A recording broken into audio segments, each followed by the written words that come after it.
I'm Linda Lorelle, creator and host of Our Voices Matter. Why this podcast and why now? Because it's time for us all to take a deep breath and listen. I am a journalist, business owner, keynote speaker, founder of an education nonprofit, wife, mother, daughter, sister, dancer, and lover of life and my country. And like so many of you, I am deeply distressed at the deteriorating level of discourse in our democracy. This podcast is my humble attempt to do something about it, one story at a time. It is my hope that as you listen to and watch the stories of someone you might consider to be the other, that you will somehow see a glimpse of yourself and be reminded of our common humanity. So what do you say? Let's take this journey together. Welcome to Our Voices Matter, a podcast dedicated to empowering us all to better understand each other. Our goal, to replace fear with knowledge, disdain with respect, and hate with love, one story at a time. So let's get to it.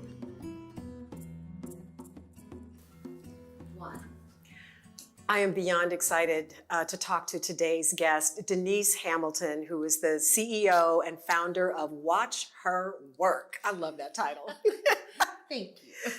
Tell us what WatchHerWork is all about, Denise. So I created WatchHerWork to solve my own problem. WatchHerWork essentially is a digital learning platform for professional women. Okay. And when I was in corporate America, I've been an executive for about 25 years. I know, I started when I was 10. But I was the only African American or the only woman in so many different situations that I became kind of a lightning rod for mentees. Everybody wanted to meet me for coffee, or can I pick your brain, or can we get together? And I was like, wait a minute, I can't have coffee 12 times a day. And it really occurred to me that between myself and my peers, how all of a sudden we were in charge of gender equity in the workplace. And I didn't really understand how that had happened, right? So these women that are the tip of the spear, they don't even get to see their own kids. They're now in charge of equality in the workplace. And I felt like we had to create a way to scale mentorship. The 150 of us can't mentor the 10,000 behind us. Right. And we need a way to capture this great, incredible knowledge that women have, but do it in a way that is reasonable and accessible, right? So kind of when I started, I had two goals. The first goal was to scale mentorship, but the other goal was democratize access to mentors. You know, the pretty sparkly girl in the high achievers program, she's going to get a mentor. But as women, we can't afford to not have everyone developed, for everyone to have access to this information. And it occurred to me that we kept telling women, you have to ask for more money. You have to fight for this. But we weren't telling them how do you do it? How do you do it? What do you say? Yeah. What do you say when you go into this meeting? For some people, they've been raised to work hard and put their head down. So what you're saying to them is completely antithetical of how they've been brought up. Right. So you've got to help them. You got to give them the language. You got to give them the phrasing. That's why we use video, because you got to see their tone of voice, their body language. Think how empowering it is for you to see a woman that's 5'1" tell you how she establishes authority and gravitas in a boardroom, right? Like you have to see that. So basically, a woman could go to your website to watch her work and pick a topic that she needs some advice on, and there is someone there to offer that advice. And there are hundreds of women there. So right now we have about 7,000 videos with the goal of 25,000 by the end of next year. Oh my gosh. And every subject from mommy guilt to asking for a raise, negotiating severance, what do you do when a client hits on you, just everything that you could think about, because these are the things that impact a woman's career. Right. If my daughter got sick at school, they didn't call her dad, they called her mom. Right? What's the impact of that? As I care for aging parents, if my mom has to go to a biopsy, I'm the one that goes. They don't really expect my brothers to go. right? So Right. the life things that impact our work, I just became really obsessed with that kind of intersection and how do we support women and sharing best practices. I also think we tend to marginalize women once they get past a certain age, which is totally ridiculous because that's where all the genius is. Hello. They know where the bodies are buried. Like Yeah. I want to make sure women don't have to step over the same puddles we already stepped over. Right. So how do I pull that wisdom out of, that seasoned woman's mind and share it with the next generation? I love your passion. You're clearly so passionate about this. So, okay, let's talk about your backstory. Tell us how you got to where you are now. Where did you grow up? What have been some of your struggles as you got to this confident, passionate woman that sits in front of us right now? Well, I'm an immigrant. I was born in Jamaica. It's a very interesting time to be an immigrant in the United States of America, but to have an American accent. So people have very interesting conversations about immigrants in front of me sometimes, and I have to weigh in on those. But Interesting. My parents are very simple, humble people and came here and we worked incredibly hard and How old were you when you came to the States? I came when I was 5. And but lived in New York City in a Jamaican neighborhood, so I feel like I almost never left Jamaica. But my mom worked incredibly hard and was able to buy a house in New York City on a telephone operator's salary with 3 kids. I still am not sure how she pulled that off, but I learned grit and determination and stick-to-itiveness from her. She's got a high school diploma. And she figured out how to rebuild an entire life. So when people say to me what they can't do, I always have to stop them and say, you're capable of so much more than you think you are. You just need to believe in yourself, and let's help you find the tools to do those things. So I grew up in New York City and went to college in Abilene, Texas, which is, I know, a major culture shock. Yeah. And I have to tell you, it's probably the smartest thing I ever did because I call myself triculturally socialized because I can navigate almost any environment. Because here I'm from immigrant roots, lived in a huge city and moved to a small, mid-sized town in Texas and learned how to appreciate the value and the gifts of each environment. Living here in Houston, I've actually lived in LA and Miami, and I chose Houston. And people always say, what are you doing in Houston? Like, why did you choose Houston? I think Houston is a hidden gem. I think it's a secret weapon. I think it's a very flat city that if you're talented, you can rise to the top. I feel like I'm 2 degrees of separation from anybody I need to know in this town. And if you have great ideas and you have the ability to execute them, I think there's almost nothing that can stop you. Now, we don't want everybody moving here now, okay? But you're right. I totally agree with you. Totally agree with you because I've been here almost 30 years and I came when I was 2. But I have often asked, or people have often asked me, why am I still here? Why didn't I leave and go? And I grew up in Chicago, so why didn't I go somewhere else? I love this city. You're right. It is a hidden gem and you can do anything here. And you can meet anybody along the way that can help you get there. And you're a great example of that. I am. And not for lack of trying. I get recruited to move to LA or New York probably 3 times a week. Really? When you have a tech startup as an African-American woman, they're like, what are you doing there? And I'm like, I'm doing it from here, and I'm doing it from here for a very specific reason. If there's one thing we learned in the election in 2016 is that there's a middle of the country that feels left out of a lot of our discussions, a lot of our media, a lot of our thought leadership. And I think that's an opportunity. And I like doing this type of project from the middle of the country, where you're incorporating different ideas, different thought processes. And the most diverse city in the country. Because the rest of the country will very soon look like Houston. Absolutely, absolutely. So I kind of pride myself, even on the site, people say, do I pick what the right answer is to questions? And I don't pick the right answer because what works for you may not work for me. I'm 5'11". I can say, you need to go in there. You need to tell him, right? I can pull that off. This 4'9" Asian woman, she might not be able to pull that off.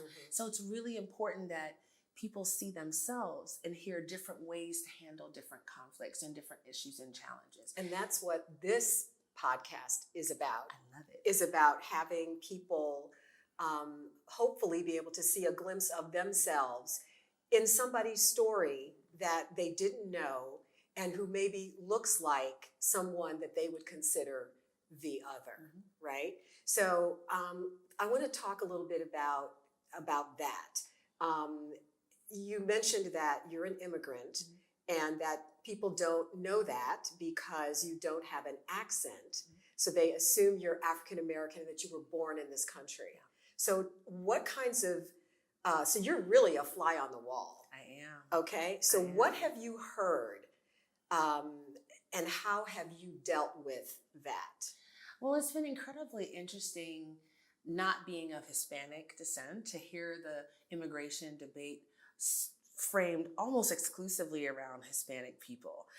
I think that's bizarre because growing up in New York, Russian immigration, Jewish immigration from Poland, from Armenia, they're immigrants from everywhere. All over the world. So the fixation on one part of the world is fascinating to me. I don't frame it that way, so it's interesting to see the whole discussion framed that way. So that's the first thing. And then I think the second thing is kind of the disingenuousness of it all, right? Like the reality is people come here from all over the world and they work incredibly hard and they do jobs that nobody here wants to do. I mean, let's just be really honest about it. They do the difficult, challenging, unsafe, low-paid work that most Americans don't want to do. Our country, our industries are built on it. Think of the construction industry. If everyone that was an immigrant left the construction industry, you'd be waiting a whole lot longer for that house to be built. Absolutely. And let's be honest. Like, why can't we have this discussion in a manner that's respectful and honest and where you say what you really feel? What you really feel is competition. And I think it's really interesting for people who believe that they're the best. If you think Americans are the best and the brightest and the most, then compete. Then it shouldn't bother you. When other people are coming, they're only bringing their contributions to this country. This country is built on their contributions. The founders of some of our biggest companies are immigrants or children of immigrants. A lot of our elected officials are children of immigrants or grandchildren of immigrants. So it just feels like, how do we move this conversation to a place that it's honest? It's appreciative of the contributions, it's acknowledging of the challenges, and focus on solutions. So give me an example of something that you've heard as a fly on the wall that someone has said either to your face or in your presence and how you responded to it. Oh, my favorite is they're bringing diseases. I remember having a conversation with someone about the caravan. Well, I heard that they're bringing diseases like smallpox and leprosy. I was like, oh, honey, you're so cute. The idea that, again, why can't we disagree about ideas? There's no need to embellish, to elaborate. If you don't believe in something, if you have a disagreement with a policy or a practice, say that. But you don't have to demonize a whole group of people. When we came here, we didn't have diseases. We came here and we worked incredibly, incredibly hard. And this idea that we have some advantage when we come here, when we come to the United States. So my mother, who worked as a telephone operator, she bought a house in New York City because she had an advantage. What was that advantage? Like, please tell me what it was. What she did was she worked hard and she saved her money and she made that commitment, right?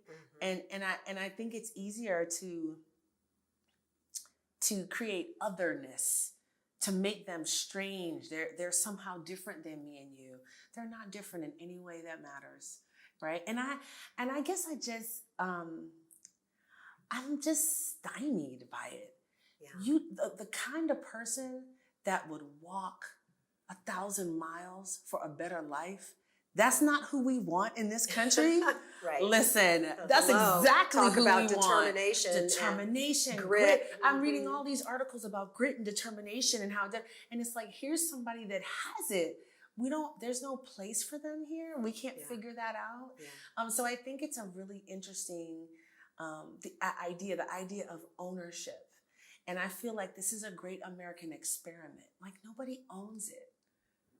Nobody owns it. You don't have any more claim to it than this person has to it. It's an experiment. And it's been incredibly successful. And it's been successful because of the openness. That's like the ingredient. Which is what attracts immigrants to this country in the and first place. And it's the key differentiator. It's the key differentiator because it doesn't exist like this anywhere else in the world. Yeah. So the idea, well, I'm in, let's shut the door now. Mm-hmm. Now that I'm in, let's shut the door. Right. I don't know. I struggle with that. You have a very strong social media presence, very strong. And a few months ago, you had a really compelling and difficult post on Facebook. And you had tremendous response to it. I'm going to ask you to recount that story because I think there are a lot of lessons that our audience will take away from it. So I won't say anything else. I'll just let you tell people what happened. Okay. So I was driving away from my house. I was headed to a meeting, and I was stopped by a police officer 2 blocks away from my house. And the area that I was stopped in, it's a very nice, it's affluent neighborhood. And he pulled me over and he asked me, "What brings you to this neighborhood?" And I have to tell you, the question caught me off guard because I was like, freedom? I don't know, like humanity, the fact that I live here. Like, I live here, I'm going home. But I said, actually, I live in this neighborhood. And he said, "You live in this neighborhood." Very sarcastically, very rudely. And I said, "Yeah." He takes my driver's license. He says, "What's your address?" Like he's testing me. Mm-hmm. And I gave him my address. And he was so annoyed. He was so like upset, like, ugh. Then he said, "Is this your car? Is that your car?" Like, I mean, it was just so obnoxious. You were driving a convertible Mercedes. Okay. And he, this is your car. I said, "Yeah, this is my car. And I live in this neighborhood." And I caught myself because I was like, you know what? Just be calm. Just like, let's just get this over with. Let him do whatever he's going to do. I take kind of a general practice of not letting people ruffle me, right? Mm-hmm. And he just continued to be nasty and picking at me. And I for a second, I thought about my nephews.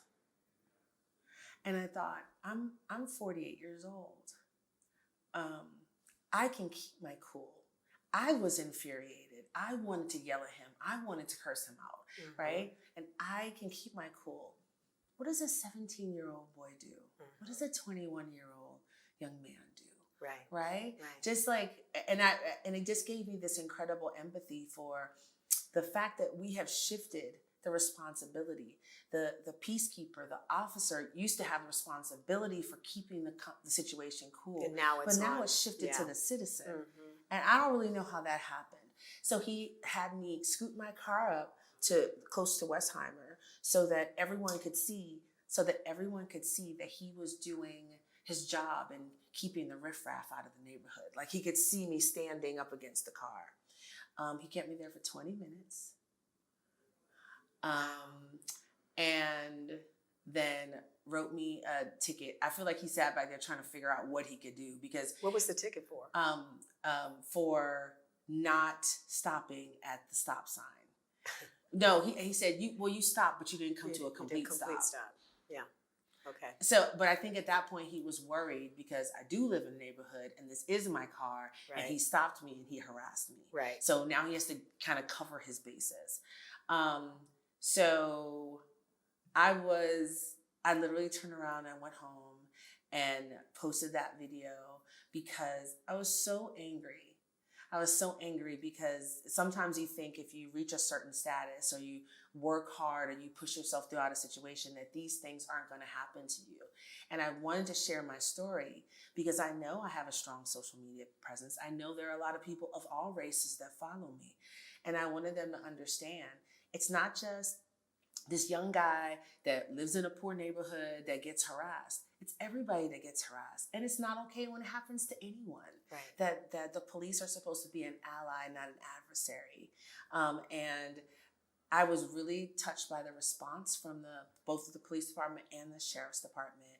He was disciplined and they addressed that situation. But I think that the point that I wanted to make in sharing it was the people that ran to my defense and people who couldn't believe it happened to me need to have the same empathy and the same understanding when it happens to this young man in 3rd Ward or 5th Ward or A-Leaf. They need to have the same emotion and intensity. And if it happened to me, it's happening everywhere, right? And so I hope that sharing that experience opened up a few people's eyes to the reality that this is not something that people are making up. It's a legitimate experience that they're having of being treated differently because they're African American. Yeah. And whenever someone, accuses us of pulling the race card, it diminishes the actuality of what is going on. Absolutely. And more often than not, when someone is explaining a situation such as yours, you're telling the truth. This is what happens, and we don't just make this stuff up out of thin air and want to be treated, want to have some sort of sympathy because of this. There was another incident that you had in your neighborhood. I'm going to ask you to talk a little bit about that because it's slightly it's different, but it has a similar kind of context. Yeah, when I moved into my neighborhood, as I mentioned, my neighborhood is a affluent neighborhood, obviously predominantly white neighborhood. Dog feces was put on the car handles of all the car doors in front of our house. And so that was our welcome package. Welcome. We didn't get a picnic basket with banana bread. Cookies, right? right. But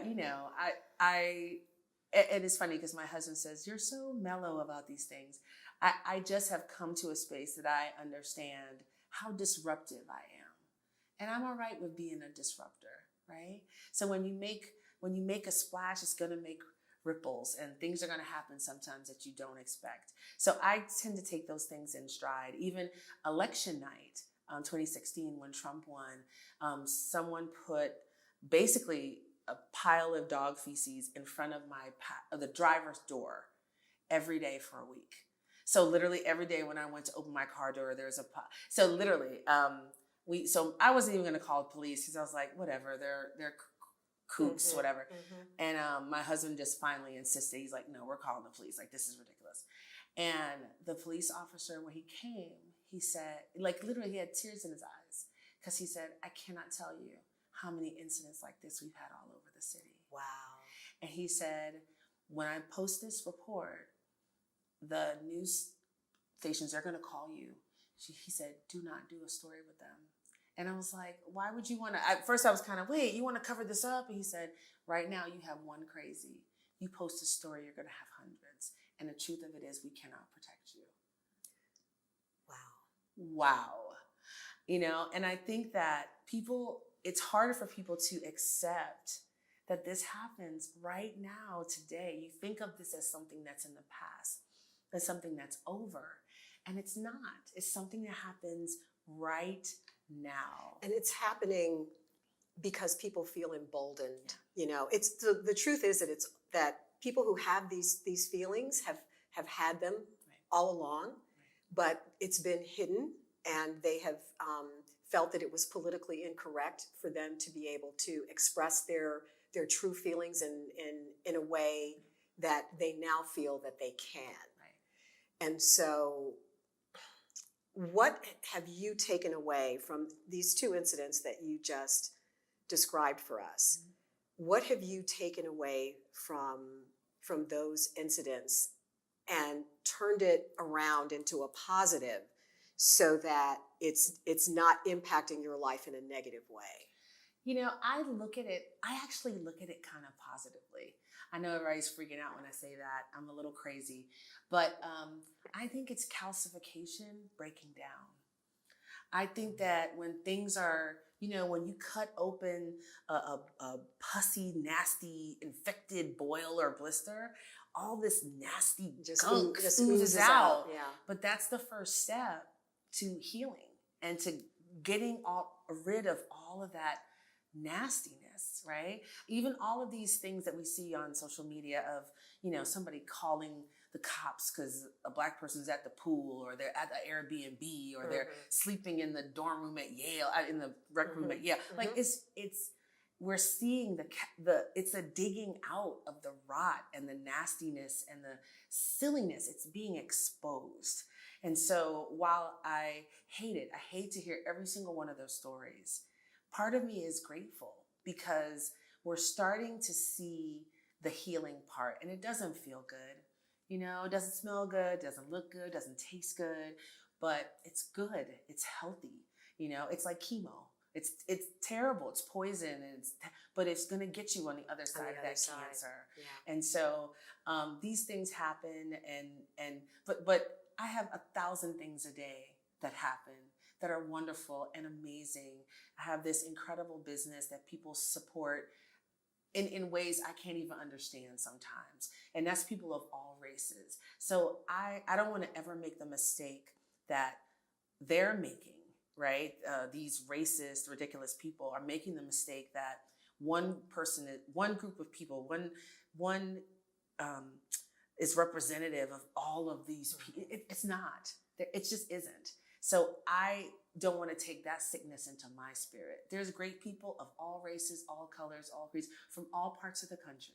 I have a couple rednecks I really, really love, and I think that's really important. And you don't like address the illness by contracting it. So, let them come, let them do what they're going to do. I'm always going to be me. And me is pretty fabulous. And other people don't get to determine that. I love that. You are pretty fabulous, just by the way. My mom tells me every day. Every day. Every day. What do you think are some of the common misperceptions that people might have when they see you or look at you? What a good question. Well, I think that they assume they know me. Well, this is what you look like, so you must have this experience, that you don't know anything about me. You should talk to me. You should make sure you understand where I come from and what my perspectives are. I think they assume I am super, super, super liberal. And I always think that's interesting too, because I'm not. I'm actually pretty moderate. I'm pretty independent. But people think if you are for these three things, that must mean you are, ready to be socialist. No, I think that I have the room in my mind, and so do you, to consider all kinds of ideas. I'm for creativity, creative problem solving, and collaboration and cooperation. That's what I'm for. So I think they assume that. I think that they assume I'm much younger than I am. I have a baby face. And that too has allowed me to be a fly on the wall. Ageism is real. And I'm in the tech industry. So I have people have all these conversations with me of like how, people of our generation, we really have to take it over because these older people, they don't know what they're doing. And they have to, and I'm like, really? How old are you? Oh, I'm 30. I'm 31. Yeah, I'm 48. They're like, oh. Yeah, right. Like we are so ageist. We've become obsessed with innovation for innovation's sake. And innovation is not the same as progress. And I think there's a wisdom that you have to have applied to innovation. Otherwise, you have just destruction, which I think is what we've seen. I mean, I think if they had some grown-ups in the room at Facebook, they probably would not have taken political ads in rubles. I'm just saying. Hello. Okay. Like you need grown-ups to say, wait, just because you can do it doesn't mean you should do it. Yeah. And do we have no checks and balances here? Do we have no? And we largely have an unchecked innovation machine that really amounts to essentially 5,000 people deciding what happens in the whole rest of the world. They're making decisions for billions of people every day with no checks and balances.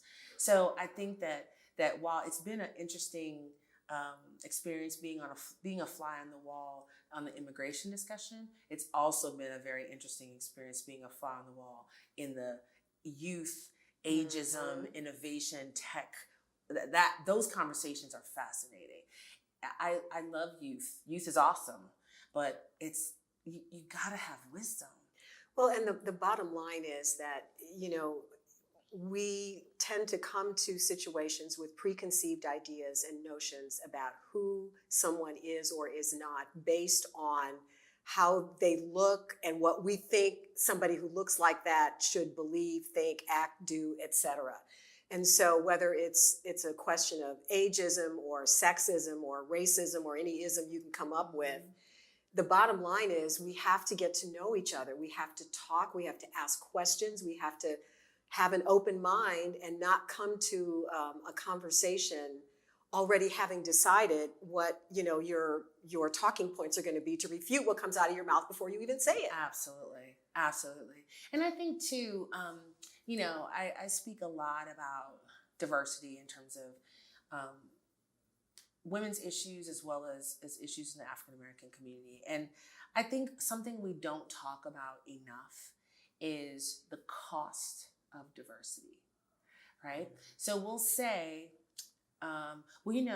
companies with diverse boards, they have better returns. They get better results. If you have a diverse team, you make better decisions.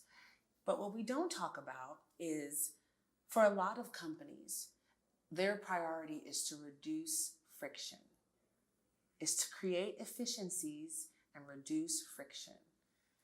Diversity creates friction. It does. There's a cost to diversity. There's a cost that when you have a policy and a procedure that you've done for 40 years and somebody raises their hand and says, guys, I don't know, maybe we should do that differently or we should look at that a different way or whatever. Wait, we have to change? There's a cost, right? And so they've done all these studies that says that homogeneous teams make quicker decisions and they're happier with their decisions. But diverse teams make better decisions. And what we're not talking about enough is the fact that, it may be some conflict. And that's why I say I'm a disruptor and I'm fine to be a disruptor. Yeah. Like, it's not easy. It's not easy to incorporate other people's belief systems. Like when you're talking to someone and you're asking questions, are you really receiving what they're telling you? If you grew up and your whole life was your relationship with police was Opie and Andy and the Griffith show, right? Like Andy Griffin show, rather. Andy Griffin. If that's your understanding of what a police officer is, can you receive when I tell you that we were stopped and searched and frisked, thrown up against the wall when we were walking home from a party, and so we don't have that same right. So can you receive that? Or are you going to spend 20 minutes explaining to me, no, the police are your friends, right? And that's the difference. It's like, how do we teach people that opening has a cost, but you have to be willing to pay it if you want to grow and you want to be the best possible person you can be. If you want to get to the best solutions, the best innovations, the best creativity, you have to be open to that. I have a dear friend who was in the room when a big decision was made. I used to work for AOL. I used to run marketing promotions for AOL for South Florida. And they created an entire ad campaign for AOL Latina. And they translated it into Puerto Rican Spanish instead of Cuban Spanish for an event that was in Miami. Ooh. And one lone brave young woman raised her hand and she said, "You guys, I don't think that this is gonna work. Oh, it's gonna be expensive to change it. Oh, nobody's gonna care. Oh, little girl, we got this covered. We've been doing this for this," and they just dismissed her. They put out that collateral, and I tell you what, it was a firestorm, the likes of which I had never seen in a professional environment. So you spent millions of dollars to impact a group positively, and you had the complete opposite effect. And somebody told you not to do it, But again, we don't talk enough about that cost, the price that you have to pay to really listen to somebody. It's why companies recruit diverse candidates, and they leave in a year, because it's not enough to just recruit. You have to incorporate, you have to listen to them, you have to hear what they say. When I think about the fact that the biggest technological advances of the next 20 years are being figured out right now, AI, facial recognition, and there are no diverse people in that room. Facial recognition. Wow. I mean, that's crazy. That is crazy. Right? That So is crazy. you look up my face, and up comes a picture of a monkey. Because the people that are doing those codes they don't have the same sensitivity to these communities. But guess what? They're making decisions for the whole entire world. So I think it's really important that individually, so there's all these macro issues, right? But individually, we have to start listening to each other. And not listening just so you can formulate your response, but listening so you can learn, understand, and unlearn. Like, there's some stuff you're just going to have to let go. Right. That is just not true. You think your environment is a meritocracy. Guess what? The NBA in the 50s, they thought it was a meritocracy. It looks a lot different today, huh? Sure does. I wonder why. Because now it's a meritocracy. Yeah. Right? But so you have to be willing, I think, to release your previously held beliefs. And I have these conversations when I go to California and when I go to New York. The reverse of stop assuming that everybody that lives in Texas is a racist, is a redneck, we have to just give each other a break and respect each other and listen and try to learn. We go so much farther together than we do apart. Amen, sister. That's all I can say. I could talk to you all day long. As we wrap up, tell us what's next for you and WatchHerWork. We're having so much fun at WatchHerWork. So we're continuing to build the library, and we want you to all go to it and use it. You're asking for a raise, watch all those videos so you can go in there strong and you can get that money. And we are also developing courses right now. We call them toolkits. So let's say you found out yesterday that you're pregnant. Here's a whole toolkit of information for you. Here's a checklist before you go talk to your boss. Here's a script on what to say. When do you tell your coworkers? How do you handle morning sickness when you're in meetings or you're traveling for work? How do you dress? How do you set a boundary so people don't touch your stomach in the office? Just all of these things that kind of nobody talks about. Right. We're going to talk about it at WatchHerWork. So we have toolkits for your first job, your first executive position, health emergency, if you're fired or laid off, just kind of every situation that comes up at work. Our goal is to be the destination, for all things professional advice for women. We don't want anybody to feel alone or like they have no one to talk to. If you cried at a meeting today because you just got so frustrated that you bust into tears, we want you to know what to do tomorrow when you go into the office and how to take the next step. You can recover from almost anything, but you can't do it alone. So we don't want any woman to feel like she doesn't have the tools. And newsflash, 17% of our audience is male. What's that all about? Whoa. Right? And I think it's men that want to understand. And maybe want to have a better toolkit to deal with the women that are in their work environment. Right. That's a good thing. And I love that. That's wonderful. I literally, did that surprise you? It shocked me, actually, and it was humbling for me, right? Because, we're all in this together. And sometimes I even forget that. Mm-hmm. Like, we have to be careful. This is not adversarial. Right. Everybody's just trying to do the best they can. And let's figure out how to do that together. So men, come on in. We love you as a member of the WatchHerWork audience. But we have a slew of events coming up for 2019, including our retreat. We're doing a Set Your 2020 Vision retreat in Bali in fall of 2019. And we're super excited about that. And just a host of programming. I do my summit every year, so I'll be doing that in August again, and we have a pitch competition that's going to happen at the summit this year. It's called Life's a Pitch. Like that. And because it's not a game. And as it surprise, I'm sure it doesn't surprise you. Like, I have my own particular spin on the pitch competition. So stay tuned for that. I bet you do. So, I mean, we're just trying to do things, our way and do stuff that really helps. There's a lot of information everywhere, but we try to really refine it and make it more targeted so you can use it. Otherwise, it's just noise. Right. I love you doing you. You are awesome. You are amazing. And I can't wait to continue watching her work and see where it goes, because the sky's the limit and you're impacting so many lives. So thank you so much, Denise. Thank you for having me. This is amazing. Well, of course. And I want to thank our audience for taking time to share their day with us, and for giving our guests permission to speak, and for you, the audience, having the courage to listen with an open mind, because that's what this is all about.